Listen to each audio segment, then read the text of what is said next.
klarifikasi itu? Kapan waktunya mereka? Ya boleh ditanya nanti ke Bang Hengki mungkin kan, karena beliau yang ngurus. Aku juga ngapain sih? Toh dari dulu teman-teman media paham juga ya. Aku selalu kalau sama aku bicaranya karya dan aku nggak pernah mau marah-marah. Tapi aku saat ini aku kesal. Tapi kesalku bukan amarah. Bicara soal dampak Bang, mungkin sejauh ini efek yang paling parah yang dirasain sama Bang Charlie sendiri atau sama setiap band sendiri itu ada nggak sih, dan seperti apa sih Bang? Kan gini, kalau yang sekarang faktanya, walaupun aku tidak mempedulikan itu sebenarnya, ya akhirnya kan ada cacian, ada persepsi bulian, ada persepsi hinaan. Nah itu berdampak bagi aku sih, mau dihina mau apa juga silakan. Tapi kan aku punya anak yang bergaul juga di sekolah, gitu loh. Aku punya orang tua, aku punya keluarga, sama seperti manusia-manusia yang lainnya, gitu. Ya, aku harus menjaga perasaan mereka. Toh hidup kita ini kan nggak sendiri, walaupun tetap pertanggungjawabannya sendiri. Tapi kan kita punya pendidikan sosial dan segala macam yang harus aku jaga. Dan dampaknya itu kan akhirnya memicu orang untuk berpikir negatif, akhirnya, gitu kan. Akhirnya memicu orang untuk berbuat tidak enak, gitu kan. Akhirnya membuli, saling bully. Walaupun aku tidak peduli, karena memang harus dipahami juga bahwa mereka hanya tahunya kan sebenarnya pengetahuan mereka kan terbatas, tidak seutuh, gitu kan. Jadi harus kalau bicara itu kan memaklumi saja. Tapi aku hanya lebih ke bagaimana data asli itu kembalikan dengan benar, supaya generasi aku tidak bergeser dan tidak simpang siur, gitu loh. Seperti itu. Dan orang-orang pun akhirnya punya kejelasan, tidak sembarangan asal ngomong, gitu. Ingat loh, budaya yang paling tertinggi itu bahasa loh, komunikasi, dan itu penting buat aku. Berarti efeknya itu sendiri ngerasa risih dan digital kalau hilang dengan itu ya nggak bisa hilang. Makanya kalau ada klarifikasi kan semua juga kan akan memahami. Bukan pengen ribut, enggak, bukan pengen ribut, tidak. Tapi kalau ada yang nggak terima dengan pernyataan aku, ayo kita duel. Ayo duel.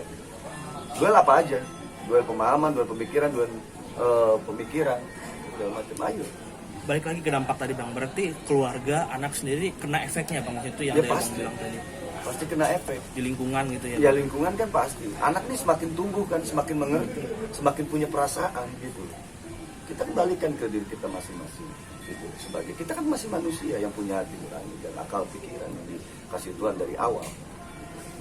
Istilahnya kayaknya kalau kita ini kan punya akal, punya pikiran, bagaimana mengarahkan akal dan pikiran kita itu dengan sesuatu yang baik kan. Nah, Bang Pepeng sendiri waktu pertama kali masalah ini loh. Nah, Bang Pepeng sendiri nanggepinnya gimana sih Bang waktu itu Bang? Reaksinya seperti apa sih? Sebenarnya Secara kan udah lama. Dari dulu aku yang reaksinya Kalau ini lebih dulu sebenarnya, cuman kan dia tipenya diem kan. Yang dulu udah Iya, ada. sejak gitu kan. Ini harus dibenerin nih, gitu kan. Kalau enggak nggak jadi masalah, sama Bebeng udah tahu namanya Dedi. Gitu. Nah, aku kan ini bener-bener nama asli. Pasti yang bapak, ibu yang di Cirebon kan pasti ya gitu kan, sakit hati gitu. Anaknya gitu. Sekarang Apalagi jadi bulian, walaupun tidak harus juga, tidak harus dipikirin juga. Tapi kan kita punya anak, gitu kan, yang harus juga dijaga perasaannya, mentalnya dijaga supaya tidak ada kekeliruan di hal-hal yang luar. Ini bahkan kan ada yang sudah menganggap bahwa Charlie merubah dari nama Charlie Panonton sampai ijazahnya dirubah, sampai akte kelahirannya dirubah. Waduh, kejauhan itu gitu. Kejauhan. Aku nggak ada waktu untuk ngurus itu. Nah, apalagi bicara yang sudah puluhan tahun yang lalu gitu. Umurku udah 40 gitu. Terus aku harus merombak akte lahir yang sudah 40 tahun yang lalu. Kan nggak ada kerjaan. Aku nggak malu kalau dulu nama panggilanku Lili. Kenapa harus malu? Apalagi dipanggil sama Pepeng kan, Tong, mana Tong? Nggak Otong. Itu kan bentuk sebuah ungkapan kasih sayang. Ada juga kan, kok kayak gitu dimasalahin. Karena dia tidak paham ngomong seperti itu. Gitu, tidak paham secara utuh. Kalau nama panggilan, oke, nggak masalah. Kadang ada yang bilang nyet atau apa segala macam, silakan saja. Gitu. Tapi kalau data yang dirubah itu harus diluruskan supaya apa? Supaya benar, tidak ada menjadi salah paham. Orang lain juga memahaminya dengan baik. Kan ini pendidikan. Pendidikan mengedukasi dengan baik supaya tidak melar kemana-mana, jadi cacian, jadi hujatan, jadi bulian dan segala macam, atau jadi kekeliruan yang lain-lain, atau misalkan jadi pemalsuan data, akhirnya kan jadi ke mana-mana melebar. Aku kan paling nggak mau sebenarnya persoalan yang seperti ini, gitu kan, paling nggak mau. Cuman ini saatnya aku juga harus, jadi bukan aku pengen lebay, nggak ada. Terus pengen cari panggung, enggak lah, aku juga manggung terus kok gitu. Gitu ya. Kali mungkin bisa ditegasin bahwa nama saya sebenarnya ini bukan yang di luaran ini gitu. Mungkin bisa ditegasin nggak? Ya, bila perlu aku harus bersumpah demi orang tua aku, demi Tuhanku yang Maha Agung, demi anak-anakku, bila perlu. Tapi nggak perlu juga. Tapi aku tegaskan bahwa nama Muhammad Syarifan Nadir itu nama asli aku dari lahir.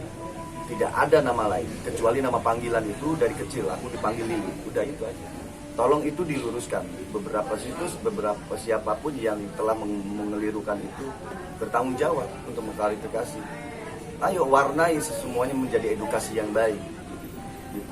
Kalau misalnya yang bersangkutan ini Bang, akun-akun tersebut yang nggak ada respon sama sekali, mungkin langkah apa nih Bang? Bang Charlie mau ngapain nih? Ya itu tanya nanti ke Bang Hengki.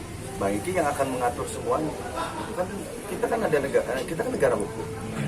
Tapi kan kita mementingkan karena hukum tertinggi adalah musyawarah. Gitu. Kita masih membuka. Dan itikat aku juga bukan untuk memberikan hukuman gitu, bukan, untuk meluruskan apa yang sudah keliru gitu. Dan itu wajib bagi manusia siapapun gitu, bukan hanya aku saja. Ketegasan ini bukan jangan dianggap lebay, tapi tanggapi dengan positif seperti itu. Dan kita mau kok musyawarah dan klarifikasi, silakan gitu. Dia kan punya orang tua, punya sejarah, punya leluhur, dan akan dilanjutkan sama keturunan-keturunan kita supaya tidak bergeser sejarah kita. Atau akhirnya kalau misalkan ada hal-hal yang lain jadi bulian, jadi cacian, jadi ya macam-macam kan yang namanya. Nah makanya saatnya kita sama-sama untuk bagaimana memberikan edukasi spirit yang baik. Walaupun ya hal seperti ini dianggap sepele, tapi bagi aku ya sepele, dianggap sepele bagi kalian, bagi aku enggak. Aku sangat hormat banget sama kedua orang tua aku. Bang Charlie, bicara pendidikan nih, dengar sekarang jadi duta nih, mungkin bisa jelaskan nggak sih Bang Charlie? Ya kalau untuk di pendidikan, dan kebetulan memang aku dari dulu kan dari zaman sinar, mungkin teman-teman media juga paham ya, yang beberapa ikut ya dulu gitu. Angkatan mana sih? Jangan angkatan itulah. Jadi aku senang aja memang dari dulu gitu kan, tur ke santri-santri gitu kan. Pendidikan ini kan luas gitu kan. Pendidikan ini luas gitu. Pendidikan sosial, budaya, aku bikin lagu Guruku Pahlawanku, terus nyambangin sekolahan yang kayak kandang sapi di Polimali Mandar gitu kan.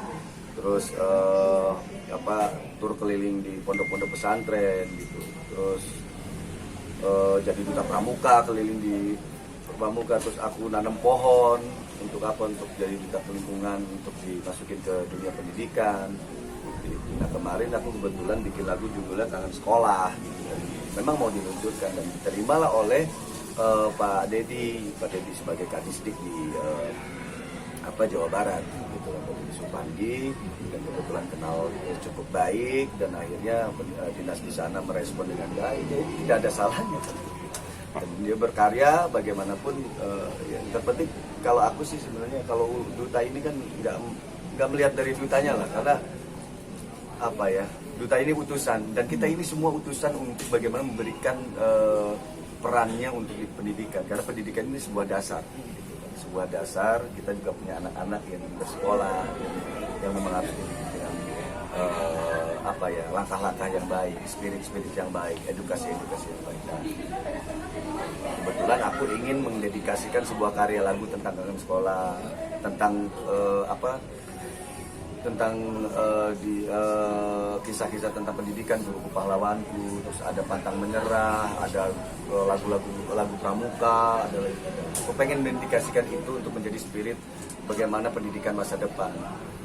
Cuman aku memang kemarin memberikan spirit dengan kata-kata pendidikan masa depan harus berbasis kasih sayang.